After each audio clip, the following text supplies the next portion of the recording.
Halo, aku Eva Farha, ketemu lagi sama aku. Seperti biasa, aku di sini bakal ngerjain tugas aku. Nah, di sini aku bakal review materi yang udah dijelasin sama kelompok yang udah presentasi sebelumnya, yaitu kelompok 1 mengenai socializing agent and self-esteem. Oke, di sini aku bakal ngejelasin mengenai socializing terlebih dahulu karena itu materi yang pertama. Nah, socializing di sini yaitu penanaman nilai yang melibatkan proses belajar sehingga seseorang individu akan menjadi feminim atau maskulin sesuai dengan harapan masyarakat. Nah, di sini tentunya ada beberapa hal yang menjadi penyebab atau faktor pendukungnya. Di sini ada beberapa, yaitu diantaranya mainan anak, sosial media, kemudian pendidikan, pengasuhan, dan juga penggunaan bahasa atau istilah.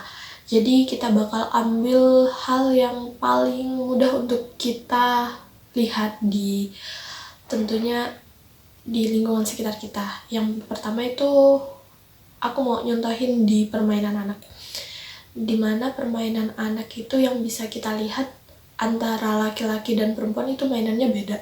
Nah, contoh nih, kalau di anak perempuan mainannya kayak masak-masakan atau boneka Barbie, atau bisa jadi boneka bayi, dimana di dalamnya terkandung makna atau nilai. Perempuan itu harus bisa memasak, perempuan itu harus bisa merawat anak, yaitu seperti memiliki sisi keibuan, memiliki sisi yang lembut, dan lain sebagainya yang mencerminkan sosok perempuan di masyarakat. Sedangkan untuk anak laki-laki cenderung dibelikan mainan seperti kendaraan seperti mobil, motor, pesawat, atau bahkan mainan robot-robotan, dimana di dalamnya itu terkandung nilai bahwa anak laki-laki itu cenderung kuat. Dan jika kita lihat, sebenarnya di setiap mainan anak itu kayak permainan anak laki-laki yang udah aku contohin tadi, kayak kendaraan seperti pesawat. Nah, itu biasanya orang tua cenderung kayak, nanti cita-citanya mau jadi apa gitu kan. Itu kan kalau kayak pesawat itu bisa dikaitkan dengan cita-cita akan menjadi pilot di kemudian hari gitu. Kemudian untuk pendidikan, seperti kita tahu di negara kita ini, di Indonesia khususnya, atau di setiap suku manapun, kayaknya masih banyak sekali ya yang menganggap pendidikan anak perempuan dan anak laki-laki itu nggak harus setara gitu. Kayak anak perempuan lulus SMA itu udah cukup, buat apa kuliah, soalnya anak perempuan itu pasti nanti akan kembali ke area domestik atau hanya berkaitan dengan masalah rumah seperti dapur, kamar, ya kayak gitu. Kemudian kalau anak laki-laki itu memang sudah ditakdirkan untuk bekerja, jadi masyarakat berpikir anak laki-laki itu seharusnya bekerja. Jadi sebelum bekerja harus menyiapkan persiapannya dulu seperti pendidikan yang tinggi, seperti itu. Oke, kita lanjut ke pembahasan yang selanjutnya, yaitu mengenai agen. Agen sosialisasi di sini memiliki pengertian sebagai proses sosialisasi yang dialami seorang anak atau individu yang memerlukan media atau agen sebagai saluran pelaksanaan proses sosialisasi, di mana di dalamnya memainkan peran mengenalkan norma sosial dan juga penanaman nilai. Contoh agen di sini bisa berupa keluarga, teman bermain, lingkungan, atau media sosial. Cara bersosialisasi anak biasanya cenderung mengikuti bagaimana cara bersosialisasi dalam keluarganya. Biasanya keluarga yang cenderung kaku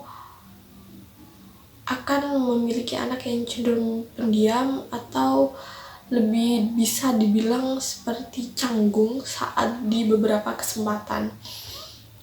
Hal ini sangat berpengaruh pada tumbuh kembang anak. Seperti di sekolah, dia akan lebih sering menjadi sosok yang pendiam atau bisa lebih cenderung suka mendengarkan cerita orang lain daripada bercerita tentang dirinya sendiri.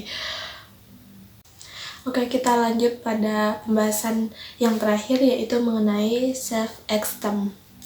Di sini self-esteem memiliki pengertian sebuah pikiran, perasaan, dan pandangan seseorang atas diri mereka sendiri. Self-esteem di sini berpaku pada seberapa besar seseorang menilai, menyetujui, menghargai, dan menyukai diri mereka sendiri. Di sini faktor yang mempengaruhi self-esteem sendiri yaitu diantaranya genetik, kepribadian, pengalaman hidup, umur, cara berpikir, dan lain-lain. Manfaat dari self-esteem sendiri yaitu membuat seseorang menjadi lebih menghargai dirinya sendiri, mencintai dirinya sendiri, dan juga menerima setiap kekurangan yang ada dalam dirinya sendiri. Di sini ada beberapa cara untuk meningkatkan self-esteem, yaitu yang pertama mengenali diri sendiri dengan cara kita tahu apa kekurangan dan kelebihan dalam diri kita. Yang kedua, berhenti membandingkan diri dengan orang lain.